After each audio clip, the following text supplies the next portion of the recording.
사건의 이면을 읽고 뉴스의 맥을 짚는 방송 시사인 팟캐스트 경제인싸를 시작하겠습니다. 안녕하십니까. 저는 시사인 팟캐스트 경제인싸 진행을 맡은 독자대표 최광기라고 합니다. 반갑습니다. 자, 오늘 이제 함께 진행하는 분들 세 분 소개할 텐데요. 우리 이 경제인싸를 책임지고 이끌어가시는 분입니다. 시사인 경제팀장 이종태 기자님 모셨습니다. 예, 안녕하십니까. 이종태입니다. 네, 반갑습니다. 이종태. 네. 이종태. 지난주 한 주 안 봤다고 지금. 아니 지난주 이분 뭐 했으니까 1부 때 안 오셨는데 그 아주 인기가 하늘을 찌르고 있어요. 아, 그렇습니까? 그러게 말이에요. 아, 진짜 인기 비결은 뭐라고 생각하세요? 금시초문인데요. 얼굴이 좀 부으셨어요. 아, 예, 제가 약간 감기 기운이 있어요. 아, 네. 야구 좀 먹었더니. 아, 앞으로 얘기할 땐 윤은선 씨만 보고 얘기하세요. 사실은 지금 제정신이 아닙니다. 예. 좋은 방송이 감기가 안 걸릴 수가 없는 날씨예요. 좋은 방송이 될 것 같으네요. 제정신이 아니니까요. 네. 그리고 우리 이 팟캐스트 때문에 늘 노심초사 근심 걱정을 알고 계시는 시사인 디지털 미디어 팀장님이신 차영숙 기자님께서도 함께해 주셨습니다. 네, 냉정과 열정 사이, 덤덤과 일일비 사이, 차영석 기자입니다. 오기 전에 준비하지 마. 제발 준비하지 마. 어색하죠 본인도. 어떻게 할지 맨날 이 고민만 하고 있습니다. 오늘 카메라 굉장히 많이 돌고 있는 거 알죠? 네. 네, 진짜 짜증나요. 저는 지금 그래서 이 팟캐스트를 오늘 괜찮았나요? 냉정과 열정 사이. 좋았어. 역시 확실해요. 정말 여러분들께서는 지금 더맨더머의 대화를 듣고 계십니다. 팟캐스트를 맡아서 책임지고 있는 우리 스타인 팟캐스트 마타리 윤원선 에디터도 함께해 주셨습니다. 예, 안녕하세요. 네, 윤원선입니다. 왜 그래? 아까 두 사람 디스할 때는 씩씩하더니 자기 이름 얘기할 때. 되게 긴장돼요 지금 카메라 세 대나 있어가지고. 목소리 준비한 거예요? 목소리? 진짜 카메라 어느 카메라 제일 마음에 들어요? 저 이거요. 아니 여기 지금 이게 삼각대가 되게 큰데 오늘을 위해서 저희가 구입한 거예요. 그래, 그럼 거기 손 흔들면서 독자 여러분 저희 시사인 많이 구독해 주세요. 한번 해주세요. 구독해 주세요. 네, 넌 욕해 주세요 이런 욕해 주세요. 구독이요 구독. 너 지금 진짜 욕을 되게 좋아해갖고 이제는 이 프로만 시작하면 욕해 주세요 이런 줄 알았어요. 네, 뭐 욕을 하시든지 뭘 하셔더라도 어쨌건 시사인 많은 관심을 가져주시는 게 최고죠. 자, 시사인이 골라주는 경제 뉴스 뉴스픽 시작하도록 하겠습니다. 듣는 분들과 함께 생각했으면 하는 경제 뉴스를 정리해봤는데요. 땅콩과 물컵의 역습, 조양호 퇴장, 이게 이제 첫 번째 소식 제목으로 뽑았네요. 땅콩과 물컵의 역습, 어떤 내용인지 짐작은 가지만 그래도 차영석 기자가 좀 설명해 주시죠. 예, 이게 한 주 동안 가장 많이 나온 경제 뉴스였는데 네. 조양호 한진그룹 회장이 대한항공 주총회에서 사내이사 재선임에 실패해서 결국 대한항공 대표 이사직에서 물러나게 됐습니다. 예. 그러니까 3월 27일 오전 대한항공 주주총회가 열렸는데 그 조 회장의 이사 연임안이 찬성 64.1%, 반대 35.9%로 부결됐습니다. 근데 이제 그 기업의 정관, 그러니까 정관은 기업의 이제 헌법이라 볼 수 있는데 대한항공 정관에 따르면 이사가 되려면 주주총회에 참석한 주주의 3분의 2, 그러니까 66.6% 이상의 동의를 얻어야 되는데 이날 조 회장이 2.5%포인트 부족한 64.1% 찬성표를 확보하는 데 그쳤기 때문에 이사로 연임이 안 된 거죠. 아, 그렇군요.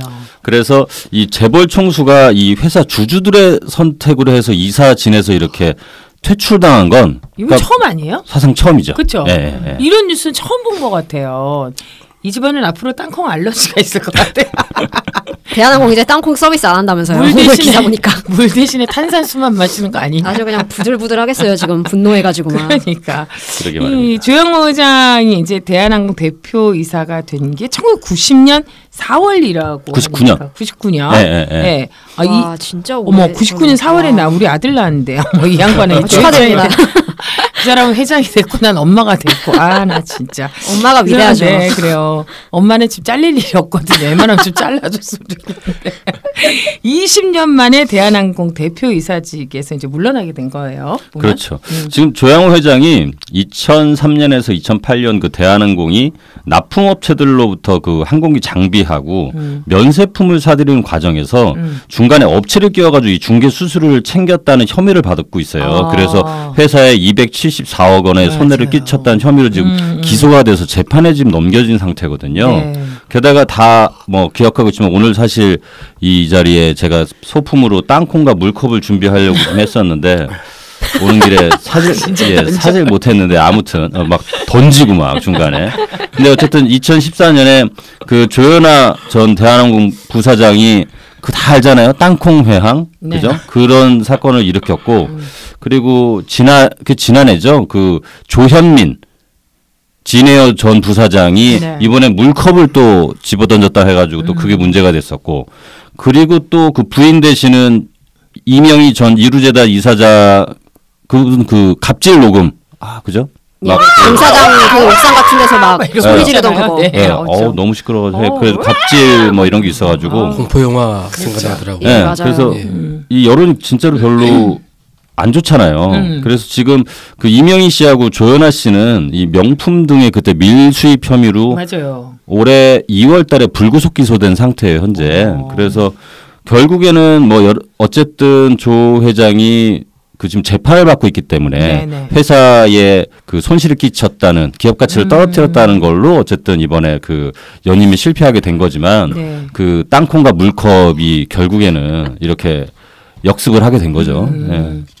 하여간 뭐 상상 조씨 일가 입장에서 보면 상상할 수 없었던 일이겠죠. 그렇죠. 그리고 그런 사소한 그러니까 땅콩과 물컵이 이런 그렇죠. 나비 효과를 불러올 줄이야. 그 정말 법원에서 자주 만날 것 같아요 가족들이. 재판이 하도 많아가지고. 모이시면 회식 같은 거 하면 좋겠네. 그럴지도 모르겠어요. 네. 그 이번 주총 과정에서 보니까 이런 용어들을 좀 우리가 배워야 되는데. 스튜어드십 코드라는 용어가 많이 나오더라고요. 이게 도대체 무슨 말인지 좀 설명해 주시겠어요? 이동순 왜 발음 한번 더 다시 한번 좀 해주실래요? 나 진짜. 스튜어드십 코드. 예, 맞습니다. 정확합니다. 뭐가 다른데? 뭐가? 저분 이제 영문과 출신이신데요. 네. 달라요. 예. 예, 그래서 알겠어요. 이번 이제 그 보면 기사에 스튜어드십 코드 이 말이 많이 나오는데 이게 일단은 이걸 좀 설명을 좀 해야 되니까. 네. 그러니까 연금이나 기금이 국민들에게 이 투자받은 자금이 손해가 나지 않도록 투자한 기업의 경영에 적극적으로 관여하는 것을 스튜어드십 코드 이렇게 얘기하고 이거를 그냥 보통 이제 기사 쓰면서 가로치고 할 때는 기관 투자자의 수탁자 책임 원칙 이렇게 얘기를 하는데 네. 결국에는 연금과 기금, 연기금이 하고 기관 투자자가 적극적인 주주권을 행사하는 거를 이 스튜어드십 코드라고 하는데 네. 지난해 7월부터 국민연금이 이걸 적극적으로 행사하겠다고 그때 얘기를 한번 했었거든요. 네. 그래서 그때도 사실 뉴스가 굉장히 많이 났었어요. 이거에 대해서. 그래서 그거에 따라서 이번에 그 국민연금 같은 경우도 이번에 주주권을 행사했는데 그러니까 조양호 회장의 이사 이번에 재선임 실패에는 대한항공의 2대 주주인 국민연금이 그 대한항공 11.70%를 가지고 있거든요. 네. 이 국민연금의 반대가 결정적이었고 그 3월 27일 날 주주총회 열렸잖아요. 그래서 그 전날 밤에 국민연금 수탁자 책임전문위원회에서 이 조 회장 사내이사 연임에 대해서 반대표를 던지기로 결정을 했어요.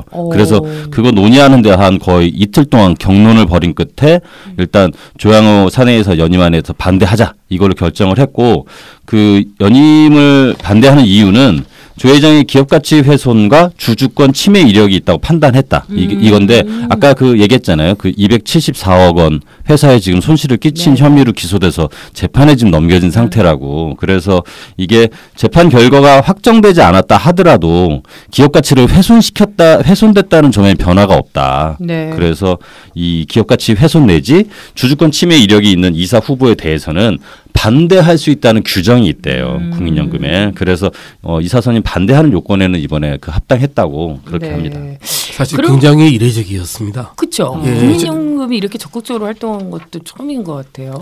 주식 아니요. 처음은 아니에요. 그러니까 처음은 아니죠. 처음은 아니에요. 예, 처음은 아닌데 아마 3년 전인가? 그래요? 그때도 아마 반대했을 겁니다. 그때 어떤 주총에서 그랬을까요? 그 대한항공 주총에서요. 똑같이요. 반대했었는데 그때는 사실은 뭐 국민연금이 반대해봤자 조양호 회장이 사내이사에서 떨려날 위험성이 없을 때고 그렇죠. 이번에는 꽤 있었거든요. 있었는데 저도 그래서 그날 우리 사진 기자들이 취재하러 가면서 저한테 전망을 물어보길래 전날 그 전날에는 아마 큰 변화가 없을 거다라고 이야기를 했는데 네. 그날 국민연금이 바뀌면서 완전히 상황이 반전됐습니다. 아, 그렇군요. 예, 많이 놀랐습니다. 근데 이 지금 국민연금 얘기가 나왔으니까 그런데 국민연금이 국내 이제 주식시장에 어느 정도의 투자를 하고 있는지 제가 저번에 왜 국민연금 왜 그 운용해가지고 그때 그 수익을 어떻게 얻었는지 한번 그 얘기할 때 잠깐 얘기했었는데, 그러니까 국민연금의 운용액이 한 637조 원 되는데 그때도 말씀드렸다시피 17%를 국내 주식시장에 투자하고 있어요. 그 액수가 그러면 한 대략 109조 원 정도 되거든요. 그러면 이 109조 원은 국내 증시 전체의 시가총액이 한 1,668조 원 되거든요. 그럼 거기에 한 6.5%가 국민연금으로부터 나오는 거예요. 근데 이제 그래서 국민연금이 지난해 7월부터 아까 말씀드린 그 스튜어드십 코드를 이제 적극적으로 행사하겠다고 네. 도입한다고 했고, 그리고 올해부터는 이제 국민연금이 지분의 10% 이상을 가졌거나 국민연금이 주식 투자하고 있는데 그 주식 투자액 보유 비율이 1%에 넘는 기업에 대해서는 이 의결권을 자기들이 어떻게 행사할 건지를 사전에 공시하기로 했어요. 그렇게 되면은 다른 투자자들도 국민연금이 이런 판단을 했네. 그래서 다른 투자자들도 그런 의결권 행사에 참고할 수가 있게 되는 거죠. 예, 차 팀장께서는 6.5%라는 수치로 표현하셨는데요. 네. 근데 사실은 그 수치보다 훨씬 더 힘이 셉니다. 왜냐하면은 삼성전자라든가 네. 뭐 현대차라든가 이런 국내의 대표적인 기업들이 있지 않습니까? 네. 대표적인 기업들에서 현재 국민연금은 주로 2대나 3대 주주. 그리고 영향이 큰 거네. 심지어는 사실상 1대 주주 역할을 하고 있습니다. 그래서 이제 근데 그동안 국민연금은 거의 거기 대주주라면은 네. 결국은 이른바 재벌 일가죠. 네. 사실상 재벌 일가의 거수기 노릇을 해왔어요. 이 재벌 일가의 경영권을 보호해주고 그런 역할을 해왔습니다. 물론 여기에는 제가 볼 때 이게 반드시 나쁜 것만은 아니고 이 긍정과 부정적인 측면이 둘 다 있는데 아마 거수기 노릇을 해온 것도 사실이고요. 근데 문제는 이제 국민연금이 드디어 사실상 처음으로 어떤 그 재벌 일가의 어떤 심지어 그 지위를 위협하는 일을 했다라는 데 상당히 중요한 방침 지키는 것이죠. 그렇죠. 책상을 치지 마시고요. 죄송합니다. 네. 지금 책상보다 더 쳐야 돼. 이게 제대로 역할을 해줘. 이거 되게 중요한 이야기이기 때문에 칠 수가 있어요. 우리가 다 우리 돈을 지금 잘 써야 되는 거잖아요. 우리 연금이 들어있는데. 제 팀장님이셔요. 지금 완성되는데 굉장히 거기에만 생각이 지금 꽂혀 있으셔서 그래. 덤덤하기가 어려워요. 뉴스보다는 네, 뉴스가 중요한 게 아니에요. 알겠습니다. 참 사소한 거에 민감한. 근데 지금 국민연금이 이렇게 영향력을 행사했는데 주총에 가면 사실 이렇게 대주주도 있지만 뭐 이렇게 개미라고 하잖아요. 소액 투자자들이나 또 해외 투자자들도 꽤 있잖아요. 그분들 반응은 어땠나요? 그러니까 이번에는 그 소액주주 힘도 좀 컸고요. 그러니까 참여연대나 민변 이런 데서 지금 그 연임 저지하기 위해서 그 140여 명 주주로부터 전체 주식수의 0.54% 위임장을 받아서 했으니까 그것도 굉장히 큰 액수거든요, 사실. 그러니까 한 51만 주 넘으니까 그게. 그래서 일단은 이 소액주주들도 좀 힘을 실었던 것 같고, 그리고 외국인 투자자는 한 전체 지분의 한 24.76% 차지하고 있는데 결국 외국인 투자자들도 이번에 조 회장 경영 배제하는데 무게를 실은 걸로 보입니다. 이번 이제 연임이 부결된 것, 뭐 우리가 이제 대충 짐작은 하지만 그래도 그걸 좀 대한항공에 왜 이런 일이 되었는지 어떤 측면에서 이런 일을 자초하게 된 건지 좀 분석해 볼까요? 그러니까 이건 진짜로 보기엔 대한항공이 좀 약간 여러 가지 그 일을 좀 겪으면서 좀 진짜로 자초한 측면이 있는데 가령 이제 국민연금 같은 경우가 그때 땅콩 회항 사건 때 있잖아요. 그쵸. 그 이후에 이제 사실관계 확인을 하려고 국민연금이 대한항공의 비공개 서한도 발송하고 그랬대요. 그리고 그 이후로도 공개 서한을 여러 차례 보냈는데 회사가 이걸 쌩깐 거죠. 무시했어요. 회사 무시하고. 이것들이 막 이런 거네 진짜. 네. 그리고 또 2016년 3월 주총에서는 그러니까 조 회장이 겸직을 너무 많이 하고 있기 때문에 그래서 사내이사 선임을 좀 반대한다고 그렇게 했고 지난해 이제 경영진 면담도 요청하기도 했대요. 네. 근데 이제 대한항공은 사실 그런 어떻게 보면 2대 주주인데 국민연금이 이런 요구에 대해서 제대로 응답하지 않은 거죠. 그러니까 사실 좀 방귀 낀 놈이 이런 표현은 되나? 안 되지. 그건 아니죠. 네. 뭐가 안 돼. 뭐 어때요? 그러니까 좀 약간 국민연금이 어떻게든 당신들한테 주주로서 내가 이런 요청을 한다 이렇게 했을 때 사실 제대로 응답하지 않은 거예요. 그러면 응답을 안 해? 그럼 나도 가만히 있을 수 없지. 약간 이렇게 좀 자초한 측면이 있는 거죠. 그렇죠. 예. 그랬구나. 이분들이 주로 쌩가는 게 전문이시구나. 근데 이제 보면 지금 아까 국민연금이 이렇게 국내 주식시장에 그만큼 영향력을 행사할 정도 힘이 있다면 이번 사태를 놓고 보는 경총이나 뭐 이런 데 입장이 좀 되게 예전하고 좀 다를 것 같아요. 반응이랄까 이런. 이제 뭐 경총 같은 경우는 경총은 이제 약간 이게 여론에 휩쓸려 결정됐다는 의심을 지울 수 없다. 뭐 그다음에 법원에서 이제 확정 판결이 아직 안 났는데 사내이사 연임에 반대하는 것은 공적연금의 책임 있는 자세라고 할 수 없다. 뭐 이렇게 얘기를 했고요. 네. 근데 이제 전경련 그때 해체한다고 안 했었나요? 거의 자발적 해체 수준 막 이렇게 아무튼. 전경련 같은 경우는 뭐라고 했냐면 이제 연금 사회주의라는 표현을 씁니다. 연금 사회주의. 뭐라고 했냐면 국민연금이 민간 기업의 경영권을 좌지우지하게 된다는 연금 사회주의에 대한 시장의 우려가 있는 만큼 보다 신중했어야 했다. 뭐 이런 반응을 보였다고 해요. 난 정말 못 알아. 그러니까 연금 사회주의라는 게 보통 이제 연금이 굉장히 크잖아요. 네. 연금 규모가 크고 그러니까 연금 이제 큰 연금들이 기업에 투자를 하게 되고 그럼 기업에 투자해서 지분을 확보하고 갖고 있으면은 결국에는 이 연금들이 기업의 활동이나 이런 것들 이 경영에 참여해서 좌지우지할 수 있다. 그래서 그거를 약간 일종의 그 색깔론 비슷하게 연금 사회주의라고 표현을 하는 거예요. 그죠? 그러니까 그저 전경련도 그렇고 사실 옛날에 박근혜 정부와 같이 움직이지 않았습니까? 네. 한마디로 말해서 사회주의만 나오면은 엄청 좋아하는 거죠. 아니 이게 요즘 들어서 저는 제가 아까 이게 뭔 말이야 막 이런 게 사회주의라는 말을 그 어느 때보다도 정말 많이 쓰는 것 같아요. 너무 좋아하죠. 사회주의란 말을. 빨갱이란 말하고. 그러니까 아니 그리고 전경련이야말로 자본주의에 꽃을 따먹고도 사는 사람들이 그리고 이게 국민연금 돈 다 갖고 가서 쓰는 사람들이 말이야. 이제 와서 무슨 사회주의가 그리고 기본적으로는 이 국민연금공단이 주주 아닙니까? 그렇죠. 주주고 주주라는 것은 해당 기업의 일부를 소유한다는 뜻이거든요. 네. 그러면은 자본주의의 기본은 소유권을 보장해 주는 거 아닙니까? 그렇죠. 그러면 오히려 지금 국민연금이 소유권을 행사한 것을 지금 전경련은 비난하고 있지 않습니까? 이건 사실은 전경련의 빨갱이인 거죠. 그러니까 말이 안 돼. 아니 왜 남의 소유권을 침해하느냐라는.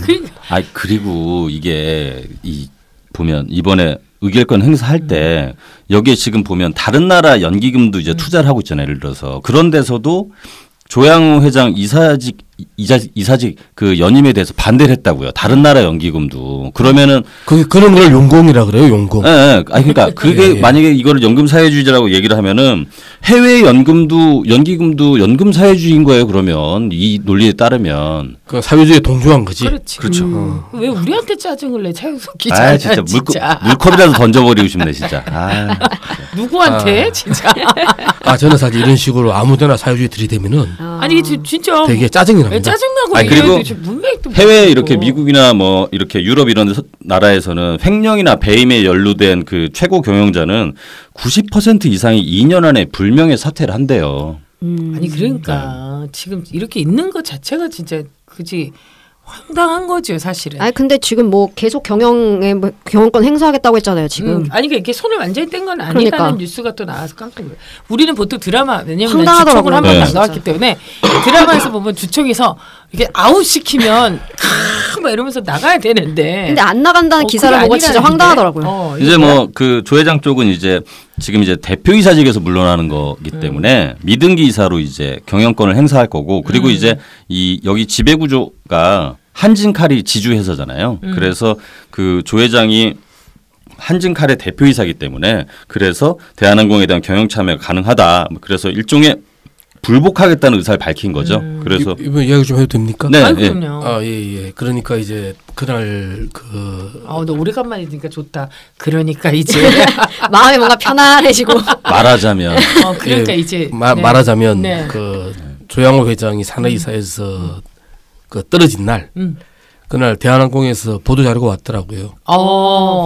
내용이 막 그걸 궁금한데. 봤는데 약간 놀랐던 게 왜냐하면은 이제 계속 경영권 박탈이라는 문구로 보도가 많이 됐거든요. 그렇죠, 네, 그렇죠. 온 게 뭔가 하면은 경영권이 박탈된 것은 아닙니다. 라고 되어 있더라고요. 근데 이게 이제 이렇습니다. 그 원래는 그 조양호 일가가 거기 정석 기업이라고 있어요. 네, 있어요. 정석 기업. 네. 정석 기업이라는 사실상의 조양호 일가의 기업이었어요. 그런 회사가 있었던 거예요. 예, 자기들이 다 가지고 있는. 그런데 뭐 그 회사가 어떤 사업을 하는지 잘 모르겠어요. 근데 아무튼 거의 모든 지분이 일가 가지고 있는 기업이었어요. 그리고 그 다음에 정석 기업이 대한항공이라든가 또 유통기업인 한진 이런 어떤 지분을 가지고 있었거든요. 그리고 원래 조양호 일가가 대한항공에 가지고 있는 지분은 원래 얼마 안 됐습니다. 원래 안 됐는데 이게 아마 한 지난 한 3, 4년 전에 이제 이른바 저번에도 한번 잠시 언급해 지나간 적이 있지만은 인적 분할이라는 거 있지 않습니까?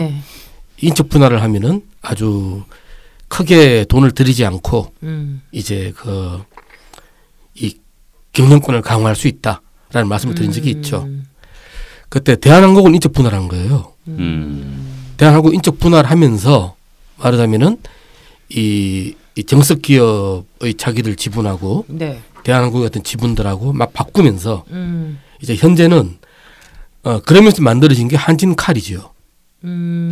한진칼은 말하자면 일종의 지주회사거든요. 지주회사는 뭔가 하면은 어떤 한진칼 자체가 어떤 사업을 한다기보다는 단지 대한항공이라든가 한진이라든가 이런 기업들의 그 지분을 가지는 기업입니다. 보통 대기업이 그런 형태로 많이 돼 있는 것 같아요. 예, 그렇습니다. 지주회사를 중심으로 해서 이렇게. 아직 그런 데가 좀 있죠. 그쵸. 그러니까 LG. 한진칼이 대한항공의 다수 지분을 가지고 그리고 조양호 일가가 한진칼에 대한 지분을 많이 가지는 겁니다. 그래서 아마 그게 지금 제가 정확한 수치를 잘 모르겠는데요. 아마 한진칼의 대한항공 지분이 한 26%쯤 되고 이거 나중에 한번 확인 한번 해주세요. 그리고 아마 조양호 일가의 한진칼에 대한 지분이 한 33%? 아니고요. 아닙니까? 한진칼이 대한항공 지분을 29.96%를 가지고 있고요. 그리고 그 조 회장 등 그 특수 관계인들이 한진칼의 지분을 28.93% 보유하고 있으니까 맞습니다. 대략 한 30% 정도를 가지고 있다고 보면 될 것 같아요. 각자. 그러니까 이제 그 정도에다가 게다가 제가 볼 때는 국민연금을 믿었어요. 그렇기 때문에 합치면은 그냥 40% 되지 않습니까? 그렇죠. 말하자면 조양호 일가와 한진칼을 이어주는 고리가 있는데 여기 40%. 한진칼과 대한항공을 이어주는 지분 한 40% 되지 않습니까? 믿었던 거죠. 그런데 일단 대한항공 사내이사직에서 떨려났습니다. 그런데 이걸 가지고 오해를 해서는 안 돼요.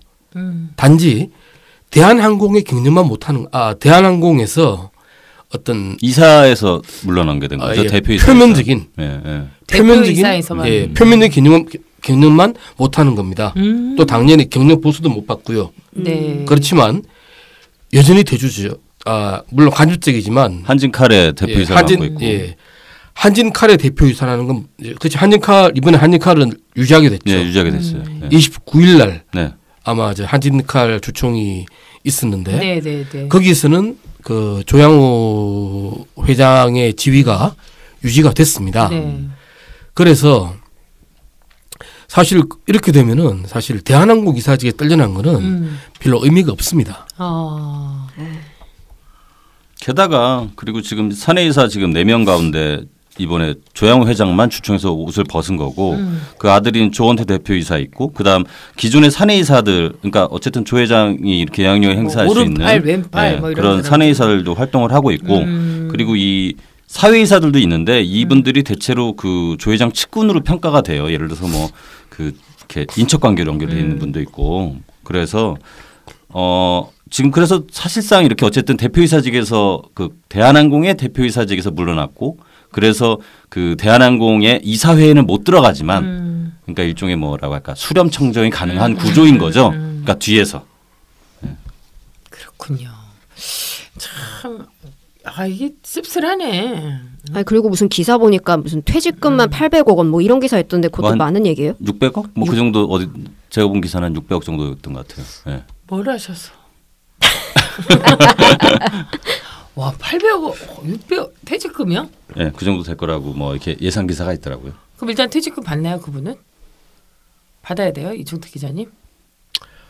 그건 그 회사들의 정관에 따라서 지들이 결정하겠죠. 와 진짜 씁쓸하다. 방송할 힘이 진짜 맛이 안 나네.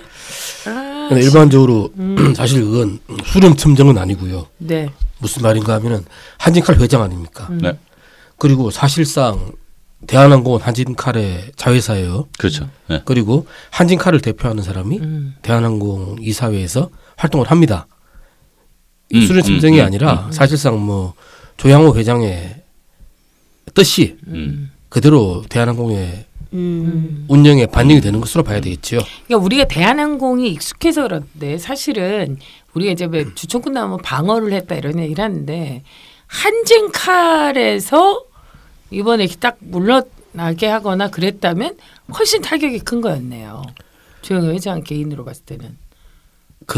예, 맞습니다. 그쵸? 예, 그렇습니다. 그게 오히려 더 중요한 적이었었네요. 예. 대한항공도 있지만 그랬구나. 어떻게 주식을 다시 사모아야 되나? 근데 아마 어쨌든 지금 이렇게 그 대한항공 대표 이사직에서 물러났기 때문에 기존처럼 이렇게 왜 이렇게 방송 카메라에 잡히듯이 아주 노골적으로 이렇게 그런 예전과 같은 경영 일선의 전면에 나서는 방식으로 하기는 조금 어려울 거예요. 왜냐하면 사실 이게 이렇게까지 주총에서 그 대표이사 연입이 안 됐다고 했는데 대한항공 뭐 계속 그런 경영 활동에 전면에 이렇게 나타나면 아무래도 그때 또 이제 여론의 부담이 좀 있고 게다가 또 내년 3월에 또 주총이 또 있잖아요. 그럼 이제 그때 또 다시 내년 3월에는 이제 또 그 사내이사들 또 거기에 걸려 있어요. 연임 문제가. 그리고 사회이사 임기도 끝나고. 그러니까 계속 주총 때마다 이 그런 사회적 압력 같은 거에 대한항공은 직면하게 될 가능성이 큰 거죠. 그렇죠. 그 사실 그 회장이라는 게 왜 뭐 이건희 회장, 뭐 조양호 회장, 네, 회장들 네. 많지 않습니까? 네. 근데 회장이라는 거는 사실 저 법적 지위가 없습니다. 합법적인 지위가 아니에요. 네. 그러니까 상법상 합법적인 지위는 각 개별 기업, 뭐 삼성전자면 삼성전자, 대한항공이면 대한항공 네. 그런 개별 기업의 CEO는 있는데 이런 어떤 그 기업 집단을 아우르는 전체 그룹의 회장이라는 자리는 사실은 법률적으로 없거든요. 그래서 이제 어떤 회장이라고 부르는 것 자체가 저는 사실 좀 문제가 있다고 생각하지만 일단 그렇게 많이 부르니까 일단 네. 불러주기로 하고요. 네. 그런데 아마 내년에는 대한항공에서 아마 내년에 그 조은태 씨죠. 네네 대표이사. 그 양반이 지금 대표이사인데 그 사람도 내년에 임기가 끝나고 네. 이제 그러니까 아마 오히려 내년 주총이 볼만하지 않을까라고 생각이 되긴 합니다만 아마 한진칼의 그 이사지가 아마 그게 내년에 끝나기 때문에 그렇죠. 예. 합니다만 근데 이런 측면도 봐야 되겠죠. 지금 그 제가 알기로는 일단 정말 하세요. 이럴 땐 해야 돼. 뭐가 있는 거야 지금. 응? 하세요. 예. 그래서 일단 내년에는 굉장히 이 격돌하게 될 전망이 지금 토종 사모펀드 하나가 지금 이 한진그룹에 굉장히 세게 들이밀고 있습니다. 강성부 펀드라는 데. 예, 강성부 펀드죠. 네. 들이밀고 있는데 물론 지금 한마디로 말해서 조양호 일가가 네네. 그동안 하는 짓들을 보면은 네. 솔직히 욕 나오죠. 예, 이건 뭐랄까 정말 인간으로서 좀 그런. 네. 예. 그런데 또 분명히 탈법 행위도 많이, 불법 행위도 많이 저질렀습니다. 이에 대한 책임은 확실하게 지게 해야 되고요. 네. 근데 이제 아마 내년에는 제가 지금 판단할 때는 일단 내년은 분명히 이 조양호 일가의 그 임기가 둘 다 끝나는 시기고요. 네. 그리고 이번에는 그 토종 사모펀드가 이제 충분한 제가 볼 때는 좀 시간이 없었어. 충분한 감이 왔어요. 주주 제한권의 제한 그 판결도 있었잖아요. 예, 그렇죠. 주총 발표는 인정이 안 됐죠. 세력을 규합을 못했는데 아마 내년에 어쩌면 훨씬 더 세게 그렇죠. 도전하지 않을까라는 생각이 들고요. 그렇군요. 그래서 어쩌면 내년에는 실제로 이 재벌 그룹의 경영권이 네. 바뀌는 일이 사상 초유로 일어날지도 모르겠다는 생각을 사실 저는 하고 있습니다. 네. 그런데 우리가 좀 착각하는 게 이 재벌 일가들은 말입니다. 네. 만약에 경영권에서 쫓겨나지 않습니까? 근데 그건 알거지 되는 게 아니에요. 그러니까 아까 전혀 퇴직금만 퇴직금이라면 아니요. 퇴직금의 문제가 아니라 대주주. 여전히 대주주거든요. 네. 사실 많은 돈을 받게 됩니다. 여전히. 단지 어떤 경영권을 잃어버릴 뿐이죠. 그런데 이런 경우 우리는 좀 생각을 해볼 필요가 있습니다. 우리는 언제나 제3자로서 네. 사실 기본적으로 제가 볼 때 어떤 이런 사건들은 기존 대주주와 이에 도전하는 다른 금융 자본의 싸움이에요. 네. 제가 볼 때는 이런 싸움에서 사실 우리는 그렇게 돈이 많은 사람이 아니지 않습니까? 우린 빚이 많은 사람들이죠. 저는 빚도 별로 없습니다. 그런데요. 네.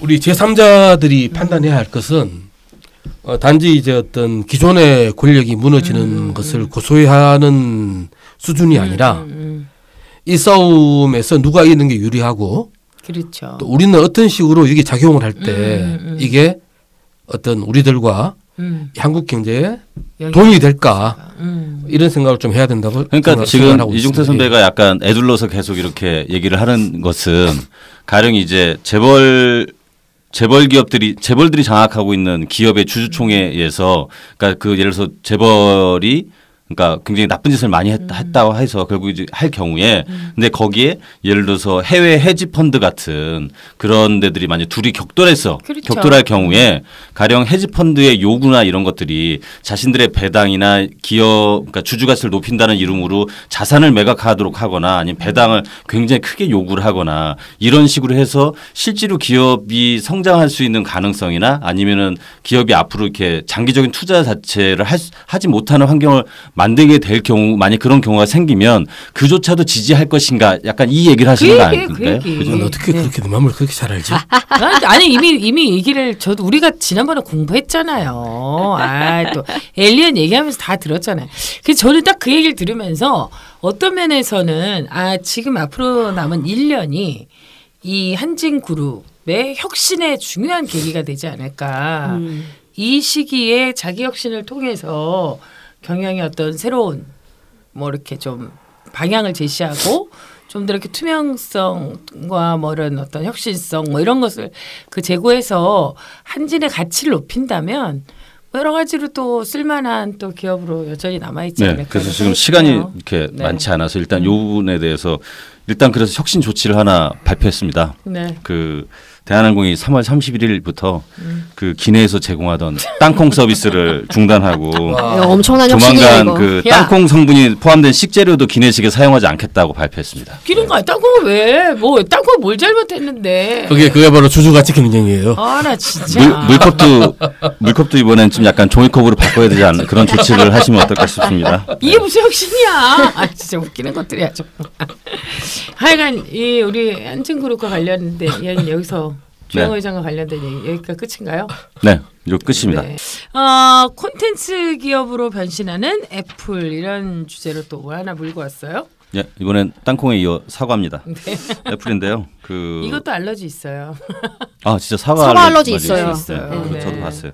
그 애플이 그 동영상 스트리밍 서비스 애플 TV 플러스 그리고 뉴스 구독 서비스 애플 뉴스 플러스 그다음 게임 구독 서비스 애플 아케이드라는 거를 공개했는데 네. 이 중에서 이제 애플 TV 플러스가 이제 좀 약간 화제가 좀 됐어요. 그래서 뭐 스티븐 스필버그 그다음 오프라 윈프리 등이 뭐 참여한다 하는데 보니까 이게 그냥 애플 기기나 혹은 그 애플 TV 앱이 연동되는 스마트 TV에서 구동되는 넷플릭스라고 생각하면 될 것 같아요. 그죠? 그러니까 지금 이제 넷플릭스 우리 쓰잖아요. 그러면 애플 기기에서만 쓸 수 그렇죠. 있는 넷플릭스 서비스 같은 거라는 그렇죠. 말이에요. 네, 그걸 한다는 거죠. 그래서 시간이 별로 없으니까 제가 빨리 말씀드리면 그러니까 결국에는 지금 애플이 아이폰이나 이런 아이패드 같은 걸 주로 만드는 하드웨어 기기 업체였다면 우리 컨텐츠 그러니까 우리가 만든 기계 그러니까 애플이 만든 컨텐츠를 태우겠다. 그렇게 되면은 이제 결국에는 그걸 보려면 애플 기기를 사야 되고 그러니까 서로 순환할 수 있게 컨텐츠가 엄청 매력적이어야 되겠는데? 그렇죠. 그러면? 근데 이제 이게 왜 그러냐면 애플이 작년 4분기 실적이 그렇게 좋지가 않아요. 그러니까 그쵸. 전년도 같은 기간에 비해서 한 5% 줄었고 그래서 그게 한 9년 만에 매출 하락이었다고 해요. 그리고 아이폰 판매량도 이미 그 2016년에 정점을 찍었기 때문에 그러니까 하드웨어만 파는 거로서는 약간 이제 한계가 왔다 이렇게 네. 보는 것 같고요. 그래서 지금 콘텐츠 부문 매출도 늘리고 그다음 사실 그게 만약에 아이폰 기기에서만 쓸 수 있다면 애플 기기에서만 쓸 수 있다 하면 애플 기기를 사람들이 또 많이 쓸 거 아니에요. 그래서 이 두 마리 토끼를 같이 잡겠다. 뭐 이런 전략인 것 같아요. 애플이 그 스티브 잡스 때는 사실은 거의 배당을 안 했어요. 그런데 네, 그렇죠. 그래서 사실은 굉장히 뭐랄까 기술 발전이나 인수합병 같은 거에 많은 돈을 썼죠. 그런데 사실 잡스 죽으면서 거의 그 여러 금융 자본들이 정말 신나게 또 엄청나게 달려들었습니다. 그 다음부터는 뭐 가장 그 많은 돈을 배당하는 기업으로 변했는데. 그래요? 그러니까 저는 솔직히 이렇게 될 줄 알았어요. 이중태 선배가 그 주주자본주의의 문제점을 지적할 때 드는 사례 중에 하나로 애플이에요? 스티브 잡스, 애플, 배당 이 사례를 들고 있어요. 이게 사실 보면 저번에 이제 이것들 중에 동영상 플랫폼인 거잖아요. 그러니까 혹시 넷플릭스 쓰세요? 아니 저 좀 기계치라서. 저도 넷플릭스 쓰거든요. 넷플릭스 쓰죠. 예. 나도. 쓰시죠.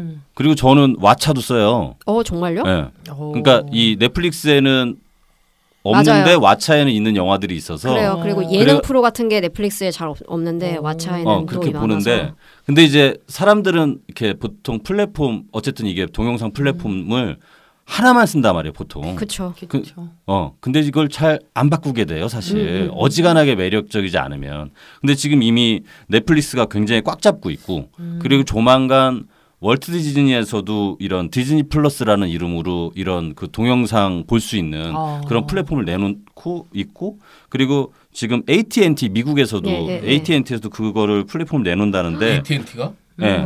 근데 거기가 왜 그러냐면 타임워너를 인수했어요. 타임워너를 인수했는데 타임워너의 HBO 그 되게 그 미국 드라마 재밌는 거 많이 나오는 HBO 이런 걸 가지고 있기 때문에 어쨌든 되게 강력한 플랫폼들이 있을 거라고요. 그래서 뭐 워낙 강자들이 많은 시장에 애플이 뛰어들어가지고 과연 1등을 할 수 있을까. 워낙 그 동영상 플랫폼 사업에서는 1등하는 게 되게 중요하기 때문에 그래서 한번 요거는 좀 약간 보셔야 될 것 같아요. 그래서 어쨌든 이렇게 컨텐츠를 이제 그 띄우겠다고 기업으로 변신하겠다고 발표한 날 애플 주가는 전날보다 1.21% 떨어졌습니다. 제가 이야기했잖아요. 마이크 가까이 대고서 얘기해 주세요. 제가 그랬잖아요. 사실 이건 제 느낌은 애플이 어떤 새로운 분야에 진출한다라는 느낌보다 기존에 이렇게 잘 안 되니까 뭐 새로운 걸 해본다. 맞아요. 라는 느낌이 들거든요. 네.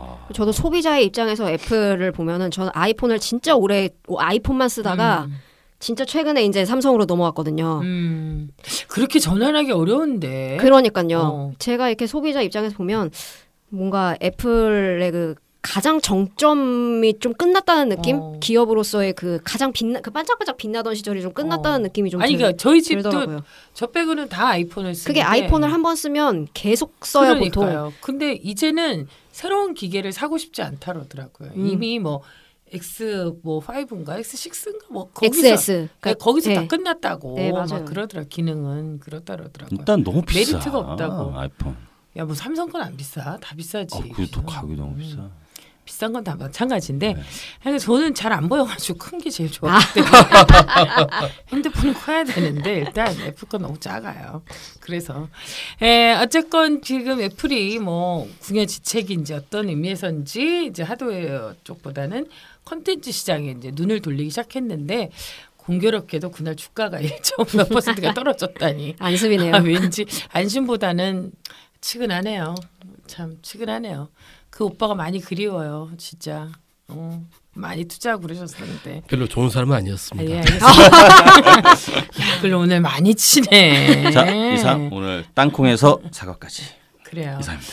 오늘 차영석 기자가 굉장히 꼼꼼하게 준비를 잘 해주셨는데요. 우리 일부 경제뉴스 픽 이종태 기자님이 오니까 확실히 안정감이 있고 뭔가 이렇게 든든한 이렇게 정말 배경 지식에 사전을 옆에 놓고 이렇게 방송을 하는 기분이에요. 인간 사전. 제가 지금 얼굴 붉어졌죠. 감기 걸리셨다. 열어보시나 봐요. 그래요? 그래요? 그래요. 앞으로도 이종태 기자님과 차영석 기자, 윤원선 에디터가 펼쳐는 경제인사 또 어떤 내용일지 흥미진진하실 텐데요. 여러분들께서도 많은 관심을 갖고 함께해 주시면 고맙겠습니다. 경제인사는 언제나 여러분에게 열려 있습니다. 좋아요, 구독, 알람 꾹꾹꾹 눌러주세요. 카메라를 보면서 아무 데나 봐. 시작. 꾹꾹꾹.